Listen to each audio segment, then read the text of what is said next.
To help swimmers improve, we need to help them develop two key skills. We need to help them create more propulsion. We need to help them create less resistance. Let's take a look at a single strategy that helps them improve both. Hi everyone, Andrew here, helping you help your swimmers get faster. Speed is simple. The more propulsion swimmers create, the faster they go. The less resistance they create, the faster they go. Now, actually creating those changes is more difficult. In most cases, you're going to have to use strategies that encourage swimmers to create more propulsion, and you're going to have to use strategies that encourage swimmers to create less resistance. And then once in a while, you get a pretty powerful tool that can help you do both at the same time. Closed fist swimming is one of those tools when used in the right way. Let's take a closer look at the challenge of helping swimmers create more propulsion and less resistance, and how closed fist swimming can help you do just that. There are two major challenges that we face to help swimmers improve. The first is they have to learn to hold more water. They've got to learn to use the whole arm, the forearm, to create more propulsion, and they've got to learn to manage pressure. They've got to learn to better feel the water to create propulsion as well. In both cases, what we run up against is that swimmers have a lack of awareness of how to do either of those. And so if we just tell them, use your forearm, or we tell them, manage the pressure better, or feel the water better, it doesn't mean anything because they can't feel it, they don't even understand it. Secondly, we have the same issue when it comes to maintaining alignment and keeping resistance low. In many cases, the hands are going to compensate for a loss of alignment. If you see swimmers breathe to the right side and then they're sculling left and right, that's an indication that they've lost their alignment, and that's a compensation with their hands to try to manage that loss of alignment. And that's a problem because they're using the wrong tool for the wrong job. We want them to use their body to maintain their alignment, and we don't want them using their hands to maintain their alignment. We want them to use their hands to create propulsion. And again, we run into issues of awareness. They don't know they're doing it. They can't feel that they're doing it, and so it becomes very difficult for them to make any sort of change. So what can we do? We can have them close their hands. If we have them close their hands, they still need to use a surface area to move water with. Guess what? They're going to start using their forearm because they still have access to that.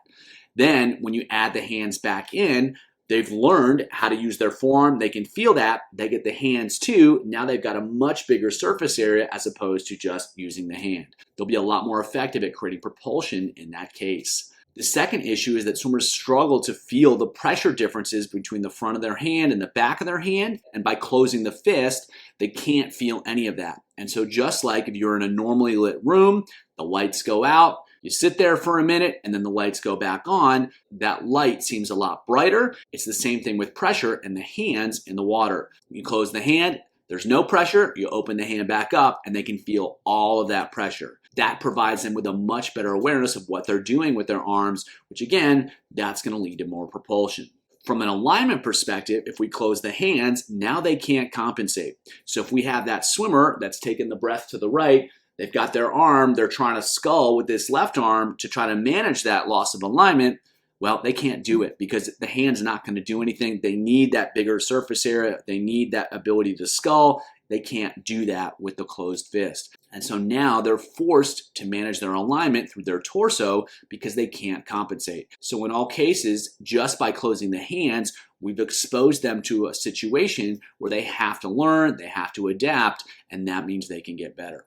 So how can we make this tool even more effective? Well, it can allow you to make other strategies designed to improve propulsion or alignment even better. So if you have an activity that you really like that helps swimmers create more propulsion, have them close the fist during some of those repetitions. They're going to make more progress. They're going to have to use their forearm. They're going to have more awareness of what their hand's doing with time. From an alignment perspective, if you have some drills, some strategies that you like to do, start using closed fists with those, and now swimmers can't compensate. They can't perform the drill by sculling or trying to manage their position. They have to lock everything in. They've got to be really good with that.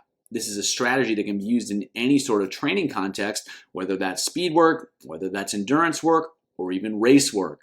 If you want swimmers to learn how to execute their skills in those situations, using closed fist swimming can be really powerful. Just because swimmers can do it fast doesn't necessarily mean they're going to be able to do it for long periods of time or vice versa. So using this strategy in different contexts can allow for a broader set of skills. And a mistake I used to make and a mistake I see is not challenging closed fist swimming. So if you just have swimmers go nice and slow, nice and easy, it's not going to be nearly as effective as if you ask swimmers to do it with speed, or you ask swimmers to hit certain stroke counts, or you ask swimmers to hit certain stroke rates, or you do it in a state of fatigue, or you do it with different training aids like fins or a pull buoy or whatever it is, or you add resistance to load it up as well. So by challenging closed fist swimming, challenging that strategy, you're going to help accelerate learning, and you're going to further develop the skill set that closed fist swimming is already targeting. This first set is a backstroke endurance set. They're going to go 875s and a 150, 675s and a 150, 475s and a 150, then 275s and a 150. The 75s are always backstroke with a buoy. The 150s are always backstroke. They've got to go the same stroke count each 25, and the goal is to get faster each 150. They can take more strokes as they go, but they have to keep the stroke count the same within each 150. They've got to be consistent. They've got to be efficient. On the 75s, they're always going to have a buoy in, which is going to put more pressure on their upper body, and they're going to be doing some sort of closed fist work to help them learn how to hold more water. So the first set of 8, they're going to go odds 1 less stroke per 25, and the evens 2 more strokes per 25 and build. So they've got to create and manage their length, and they've got to manage their speed. They're going to go 2 with a closed fist to really help them lock it in, and then they're going to go 2 with open hands to really help them take advantage of what they're feeling, what they learned with the closed fist. 675s are going to descend 1 to 3 in pairs at the same stroke count, more speed without taking more strokes. The odds are going to be closed fist. The evens are going to be open hands. For the 475s, the odds are going to be as few strokes as possible with closed fist, so holding a ton of water, being really efficient. The evens, they're going to open their hands and they'll go as fast as they can, taking the same number of strokes as they did with the closed fist. And since it'll be easier for them to create distance per stroke with an open hand, that will allow them to go a lot faster and to rate up even when they're using the same stroke count. Last set of 2, number 1 is cruise with closed fist, just really feeling it out. Number 2 is strong. They still need to go the same stroke count each 25 within the 75. So a lot of work putting pressure on the upper body, using closed fist, stroke counts, and speeds to help swimmers feel the skills of how to create propulsion, and then they get to put it together with those 150s. Next set, a little bit more skill-based. They're going to go 5 rounds through. They're going to go 225 stroke and roll, which is a freestyle breathing drill, and that's with closed fist. They're going to breathe every 3. Then they're going to go 425s paddle cap freestyle with a closed fist. They're also going to breathe every 3. And so if that breath is pulling their body offline when they've got the closed fist, they're going to feel that. They're going to feel the loss of position. They're going to feel that they can't do what they want to do with the arms. And that's going to help encourage them to keep everything straighter with the breath, keep everything tighter with the breath, keep everything lower with the breath. Then they're going to go 50 freestyle, choice of breathing pattern, just really locking it in and breathing really effectively. So we're taking basic breathing drills, we're making them more effective by challenging swimmers to better manage their alignment because they can't compensate for any loss of alignment during the breath with their hands. And each round, we're going to challenge them in some way. First round, they're going to go as few strokes as possible. Second round is going to be build. Third round is going to be a solid effort. The fourth round, they're going to build to stronger as compared to the second round. And the fifth round is going to be a strong effort as compared to a solid effort on the third round. So again, we're helping swimmers improve their alignment by challenging them to execute better breathing skills without the use of their hands, which means they've got to be really locked in with their breathing and their tightness and their alignment. Next set, they're going to go 325s butterfly with a parachute. They're going to go minimize stroke count, and the first 4 strokes are with closed fist. So they're trying to stay long. They're trying to go fast. They've got to overcome the resistance of the parachute. And when they're setting things up, they've got to do that with closed fist, which is going to encourage them to use the forearms effectively. Then they're going to go 225s butterfly with closed fist, minimize stroke count and time. No parachute here, but they've got closed fist the whole way. They've got to be efficient. They've got to be effective. They've got to set up the stroke well. They've got to hold the stroke well. Then they're going to go 125 butterfly, minimize stroke count and time, open the hands back up. They should be longer, they should be faster, and it should feel like they're holding a ton of water.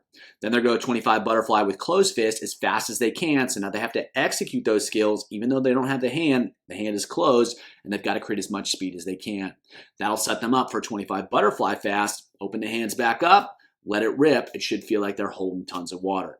So a simple way to develop skills at speed by closing the fist and helping swimmers learn how to create more propulsion. If you want to learn another powerful way to manipulate the hands to help swimmers create more propulsion and to improve their skills, check out the video below.